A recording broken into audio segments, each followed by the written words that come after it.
आज का टॉपिक है तरंग फलन पर परिसीमा प्रतिबंध तथा सातत्य प्रतिबंध, boundary and continuity condition on the wave function. जब भी कोई कण गति करता है तो डी ब्रोगली के अनुसार उस कण के साथ एक तरंग जुड़ी होती है और श्रोडिंगर ने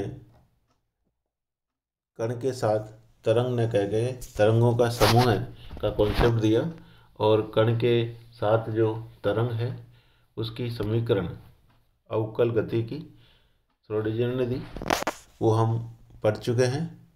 अब जो तरंग फलन है साई, उसके क्या परिसीमा प्रतिबंध होंगे वो हमें यहाँ देखने हैं। तो एक तरंग फलन के लिए मैक्स बोर्न की व्याख्या कि तरंग फलन साई आर को प्रायिकता आयाम के रूप में समझा जा सकता है से तरंग फलन साई आर पर दो प्रतिबंध लगते हैं। पहला, साई आर का समष्टि यानी आकाश के किसी एक स्थान पर एक मान ही होना चाहिए। समझ में आया?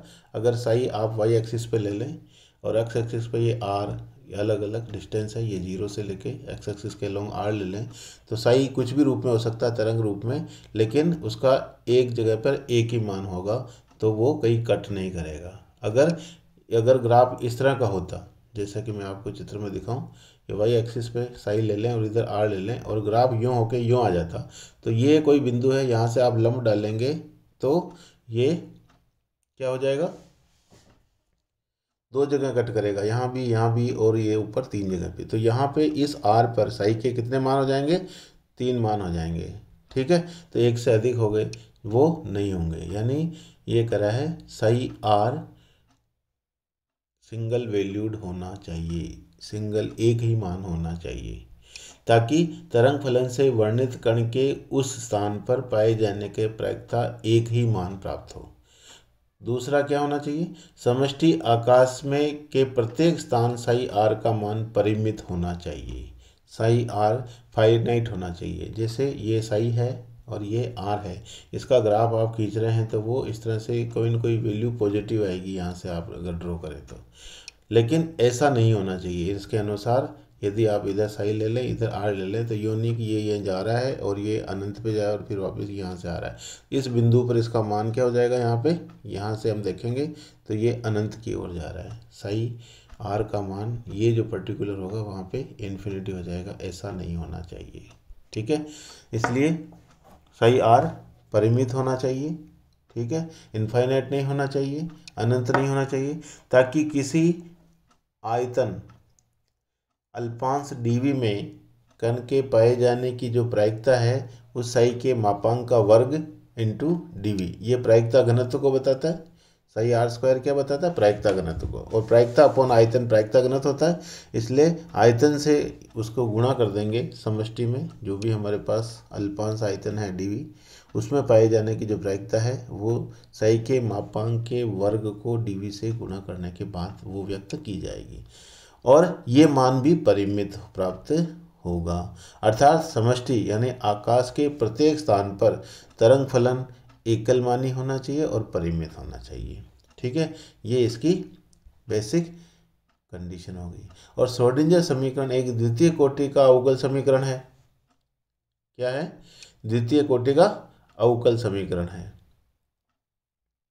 इस कारण जब किसी परिमित विभव क्षेत्र वी आर में, ये परिमित का मतलब पोटेंशियल जो है एनर्जी वो आर पर निर्भर करती है, वो परिमित होनी चाहिए, और उसमें कोई कण गतिशील हो तब del two psi by delta x square ये जो बता रहा है, अर्थात डेल टू साई भी क्या होना चाहिए?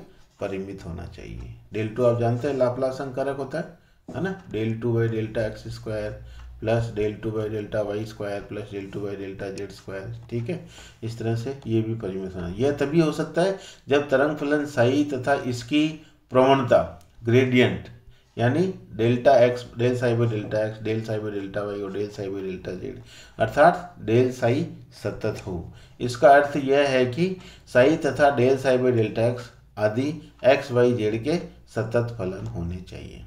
यदि V R x y z के फलन के रूप में किसी परिमित असातत्य का प्रदर्शन करता है, जैसा कि चित्र 1 में दर्शाया गया है, तो यह असातत्य डेल टू साई में दृष्टिगोचर होगा। लेकिन डेल टू साई के परिमित होने का अर्थ होगा कि उस परिसीमा पर डेल साई तथा साई दोनों ही सतत हों, क्योंकि यदि डेल साई असतत होता है तब उस स्थान पर डेल टू साई का मान अनंत हो जाएगा। अतः श्रोडिंगर समीकरण के द्वितीय कोटि की अवकल समीकरण होने के कारण इसके हल इस प्रकार होने चाहिए कि साई तथा डेल साई दोनों ही एक्स वाई जेड के सतत फलन हों, यानी केवल साई नहीं और उसका अवकलज del psi by delta x, del psi by delta y, ये सब भी कंटिन्यूस होने चाहिए यानी। और यह प्रतिबंध विभव क्षेत्र वी आर के परिमित होने का परिमाण है। यदि विभव क्षेत्र की परिसीमा पर v x is equal to infinity हो तब साई एक्स का मान 0 होगा। श्रोडिंगर समीकरण समय टी चर के सापेक्ष एक कोटि की अवकल समीकरण है। प्रथम कोटि की, एक कोटि का मतलब यहाँ क्या कर रहा है, प्रथम कोटि की। हम जानते हैं E psi is equal to S psi लिखते हैं अपन, और राइट हैंड साइड में वही है। और ई को आप जानते हैं ऊर्जा संकारक क्या होता है, i del psi by delta t, ठीक है, आयोटा एच क्रॉस, इसलिए यहाँ पे लेफ्ट हैंड साइड में ई की जगह iota h cross del psi by delta t लिख दिया। अतः जहाँ तक del psi by delta t का प्रश्न है, del psi by delta t के परिमित होने का अर्थ है साई तथा टी का एक सतत फलन होना चाहिए। अतः तरंग फलन साई पर परिसीमा तथा सातत्य प्रतिबंध कितने हो गए, ये 4 हो गए। पहला, साई परिमित होना चाहिए। दूसरा, साई एकलमानी होना चाहिए। साई सतत फलन होना चाहिए।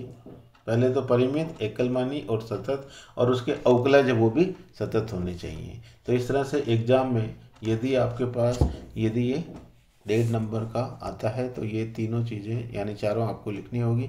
2 नंबर का भी हो तो भी ये इस तरह से आपको परिसीमा तथा सातत्य प्रतिबंध इस तरह से होते हैं। ये चारों ही मिलकर कहलाते हैं। Sai should be finite, side should be single valued, side should be continuous function and their differential should be continuous। यानी ये साई परिमित, एकलमानी, सतत तथा उनके अवकलज भी सतत होने चाहिए। इस रूप में आप इनको लिखेंगे। उपरोक्त प्रतिबंधों के कारण चित्र 2 में, ये रहा चित्र 2, इस तरह से आपको दर्शा रखा है, उनको अभी मैं डिस्कस करूँगा। तरंग फलन किसी भी भौतिक निकाय के लिए संभव तरंग फलन नहीं हो सकते, ठीक है। ये एग्जाम्पल देखा रखे हैं, जैसे 1 बाई 1 लेता हूँ। सबसे पहले ऊपर ये जो चित्र 2 में ए दिखा रखा है, ये साई है यहाँ पे वाई एक्सिस पे, और इधर ये एक्स है, यानी साई एक्स का फलन हो तो उसका जो ग्राफ है वो ये इस तरह से 2 ग्राफ नहीं आ सकते। यहाँ पे एक्स के 2 मान हो जाएंगे, यहाँ कट करेंगे साई के एक ही एक्स में, इसलिए ये संभव नहीं है। दूसरा, ये यहाँ पे गया और यहाँ आ गया, तो बी है वो संभव। यहाँ पे हम भी देखेंगे, ये जितने भी हैं यहाँ पे ये देखेंगे 2 मान आ गए, यहाँ पे 3 मान आ गए, ठीक है, और यहाँ पे ये अनंत हो गया, और ये यहाँ पे ये भी जाके अनंत हो जाएगा। तो ये जितने भी एग्जाम्पल हैं यहाँ पे इसको एक्सप्लेन कर रखा है कि साई पर एक्स के 2 मान हैं ए के अंदर, B del psi by delta x असातत्य है ना। यहाँ पे del psi by delta x निकालेंगे तो वो असातत्य आ जाएगा। यहाँ पर अपन देखेंगे, ये यहाँ पर अगर हम ग्राफ खींचेंगे तो del psi by delta x में आएगा, इधर ही आएगा, तो ये जो है असातत्य हो गया, इन्फिनिटी हो जाएगा, ठीक है, असातत्य हो गया। X is less than a पर d psi by d x is equal to 0, लेकिन एक्स ग्रेटर देन ए पर डी साई डी एक्स परिमित है। तो ये सब चीज़ें यहाँ पे आपको पाँचों की पाँचों ही मैं आपको बता दूँ। ये ए पॉइंट के लिए था, ये असातत्य, ये सी के लिए अनंत हो रहा है, और डी के लिए एक डबल वैल्यू आ रही है, ई के अंदर बहुमानी में है, और एफ का मान psi tends to infinity x infinity ये है। ई और एफ भी है, ये भी हमने देख लिए थे, है ना। यहाँ पे ये अनंत हो रहा है और ये भी यहाँ पे अनंत हो रहा है। तो a b c d e f के जो एक्सप्लेनेशन है वो यहाँ पे इस पैराग्राफ में पूरा दे रखा है कि क्यों ये वैलिड नहीं होते हैं। तो एग्ज़ाम में कोई भी एग्जाम्पल आपको इस तरह से चित्र बनाकर पूछा जा सकता है कि ये इनकी संभव तरंग फलन के लिए ये ग्राफ जो है संभव है या नहीं है। तो ये परिसीमा प्रतिबंध लगाकर आप कह सकते हैं कि ये इसकी गति की व्याख्या नहीं करेंगे, क्योंकि यहाँ पे इनके मान 2 आ रहे हैं, यहाँ पे अनंत आ रहा है, यहाँ पे ये इनके अवकलज सतत नहीं है। इस तरह से कोई न कोई कंडीशन इसमें फॉलो नहीं कर रही होगी और उसको आप एक्सप्लेन कर सकते हैं। तो ये परिसीमा प्रतिबंध एग्जाम में आ जाता है, तो आपको ये चारों ही लिखना है और इस बात का आप ध्यान रखें 1 बाई 1 जो भी आप नहीं लिखेंगे उसके नंबर कटेंगे। Thank you.